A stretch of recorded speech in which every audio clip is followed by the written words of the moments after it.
Hello and happy week 4 of digital learning. So right now I'm going to go over for math intervention period 3, week 3 of your digital learning answers and review. So this is the work you should have done last week. If you are a little bit behind, that's okay. You can check your answers or fix any answers while you watch this video. So let's go ahead and get started. So for Monday, this sheet was really simple because it was things that we have worked on throughout intervention for the second semester. So we were calculating mean, median, and mode. I'm sorry. So here are the answers for 1 and 3, 2 and 4. And I'm going through this page very quickly because it's something we were pretty good at. So I don't want to spend too much time on it. Let me turn the page so you can see the other page. So the back page, the answer for 1 was D, 2 was A, 3 was B, 4 was C, and for 5, they wanted to know if the median was going to be 25 miles per gallon or higher. And yes, the median is 25 miles per gallon. For 6, they wanted to know if the mean average, which means mean, if it would be under $400. Well, if we calculate the mean, it actually comes out to $401, which is not under $400, so the answer is no. I want to remind you, at any time, if you need to pause the video so you can see the questions or spend more time on the question, you can.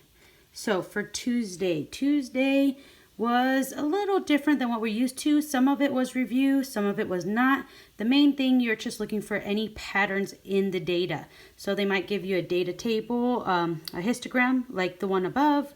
They might give you a dot plot like the one here, and you're just answering questions based on that. So whenever they say clusters, they're just seeing based on the data, where does it bunch up? So for this one, the clusters were at 0 and 2, 4 and 6, and then the gap. There was a big gap at 3, so that would be a gap. For number 3, remember, that is just like if we draw that roller coaster, remember we talked about that, and it looks even on both sides pretty much, we would say it's symmetrical or approximately symmetrical. And then they asked if you could draw a line of symmetry, where would that be? Well, that would be at 3. Okay.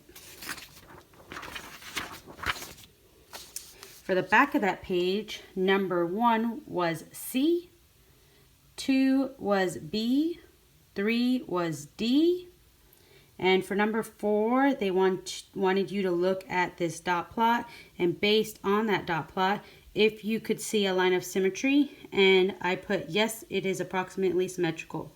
Okay. All right, this next page, sorry that I'm flipping it around, was our mean absolute deviation. This is a page I will go through relatively quickly because we learned about this, we practiced it many days because it was actually a real struggle for us at first. Then, right before we left for the school closure, we actually started to become pros at it. So I'm going to go through this pretty quickly. So the mean absolute deviation is just the average of how much each point in the data deviates from the mean. So for here, they gave you the mean most of the time. So all you had to do was find the distance from each number in the data set from the mean. So from 9 to 10, that is 1. The distance is 1. From 12 to 10, the distance would be 2. 10 to 10, no distance, it's 0. 8 to 10, the distance is 2. 11 to 10, the distance is 1. Once we find the distances, we add up those total distances, and then we're dividing by how many numbers we had in the data point. So how many numbers we had here, which there were 5. You can use your calculator on this. Don't forget, main thing is that you practice the procedure. So 6 divided by 5 gave us a MAD, or mean absolute deviation, of 1.2. So I'm going to go ahead and pause real quick just so you could check your answers, but you're using pretty much the same kind of work on all questions on that front page. Okay, let's turn to the back page so you can check your work there. And on the back, number 1, you needed to find the MAD. They didn't give you space to find it, so make sure you use whatever space is available for you or scratch paper, but the answer was D. Number 2, the answer is A. Number 3, the answer is C. And this says which one is, it's giving the MAD, the mean absolute deviation. It wants to know which one has the where the students vary the most. So whatever number is the highest is actually what varied the most, because that means that each amount that students brought deviated a lot from the mean. So maybe the mean was 5 and some students brought 15 cans and some students brought 1 can and some students brought 20 cans, some brought no cans. So that's why that mean would come out to a larger number, because it'd be further from the MAD would be a larger number because it'd be further from the mean. So that's why C is correct. Then for 4 and 5, you are finding the mean, absolute deviation, the MAD. But to do that, you had to find the mean for both of those questions. Once you did that, you find the MAD, so the distance from each point in the data set from the mean, add them up, divide by how many data points you had, and that gives you the MAD. So that was the work I did for number 4. Here's the work I did for number 5. Remember, if you need to pause at any time, make sure you do so. And again, I'm going pretty quickly on the pages that we were that we had prior knowledge about. So if you have any questions, if I didn't spend enough time on anything and you wanted me to, just email me, send me a message, and I could always go back over anything that you missed. All right, so this one was measures of variability. We have worked on variability. Variability is just how much does the data vary.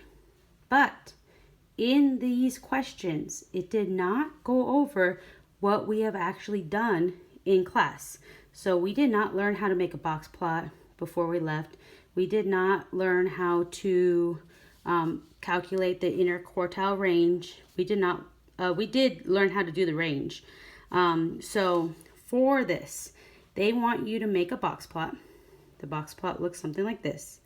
To make a box plot, first thing you need to do, line up all numbers in the data set from least to greatest. Then you need to write down 5 different points to make the box plot. So one point or one number you need from the data set is the minimum number. That's just the smallest number. So for this example, the smallest number was 1. Then what was the maximum number? Well, that is just the largest number. That is 14. What is the median? We know how to calculate median. We find the middle number in the data set. So if we find the middle number, it's actually between 6 and 8, and that would be 7. Then we want to find Q1. Q1 stands for quartile, quartile 1, or the first quartile. So that is the numbers that are the least in the data set. And then in the least in the data set, you need to find the center or the median of the smaller numbers. So we have 1, 2, 2, 4, 6, and 6 in the lower quartile, the lower set of numbers. So the middle number here would be between 2 and 4.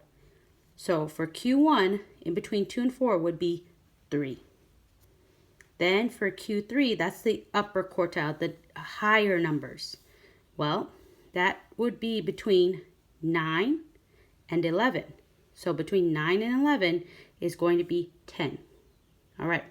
Now we have each point to make the box plot. So to make the box plot, similar to making a dot plot, you would draw a dot for each number that we just found. So 1, 3, 7, 10, and 14. The minimum and maximum number, you're just drawing a line connecting to the next dot.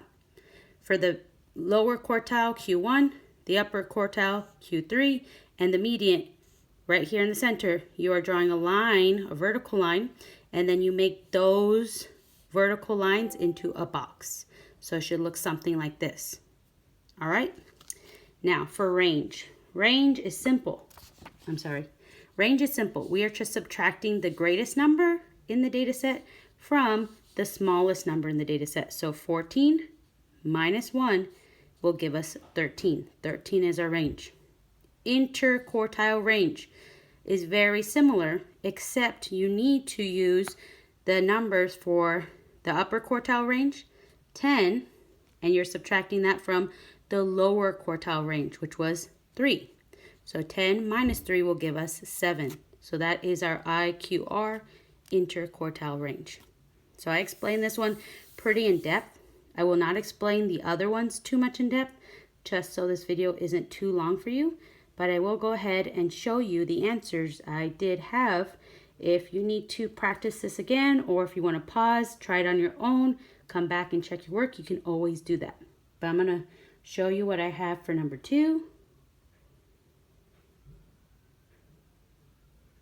And this is what the box plot looks like. Let's go ahead and look at the back of the page. Okay, for some of the questions on the back, they were asking for a variety of things. So sometimes they asked for the interquartile range, sometimes they asked for the range, and then they also asked for the mean absolute deviation. So I found that very interesting that they're asking for something we weren't really practicing for this page, but at least we know how to do it. So for number 1, it was A. Number 2, it was B. 3 was A. 4 is D.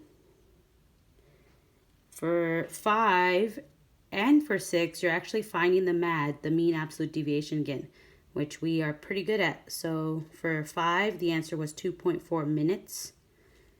And for 6, the answer was $4. Okay, let's check the last page. So for the Friday page, it was effects of outliers. Outliers pretty much means a number that looks very far from the other numbers in the data set. So if we look at number 1, they wanted us to make a dot plot. We're pros at that. We can do that easily. Then they said, what's the outlier? Well, if you look at these numbers in the data set, they're all in the 20s or the 30s. Then we have this 14. This 14 would be all by itself. You can even see it here on the dot plot. We have these numbers gathered together, and then there's this little guy all by himself. That is the outlier. So the easiest way to know it's the outlier is if you put all numbers from the data set on a dot plot. It's all by itself. It's far away from everyone else. It's the outlier. But if you just look at the numbers, you can usually figure out what's the outlier from there. Okay? So for number 2, they wanted you to find the mean and the median, which we're awesome at, but notice they said without the outlier. So to find these two, you had to make sure you did not use 14. So if you got a different answer here, it might be because you used the outlier, but it should be these answers. Then you may notice they gave you the mean, they gave you the median here already. They wanted to say, without the outlier, what happens to the mean? What happens to the median? Well, if we look at first, the mean is 28, then the mean goes to 30. So that means it is increasing from 28 to 30. Same thing happened, or something similar happened with the median. The median was 30, then it increased to 31. All right, let's check the back of the page. So the back of the page, they're still asking for the outlier. Sometimes they're asking if you take the outlier out of the data set, what does that mean for the mean or the median? So that's all you're really doing in the back of the page. Number 1 was D. And if there's any work that should go with the question, I usually put it there so you can also see what kind of work was needed to get that answer. Number 2 was C. Number 3 was 13.5. Number 4 was A. And here's number 5. And number 6. Okay, well, I hope you understood the pages for this week. Hope you have a great rest of your week, and I'll see you all next week. Bye.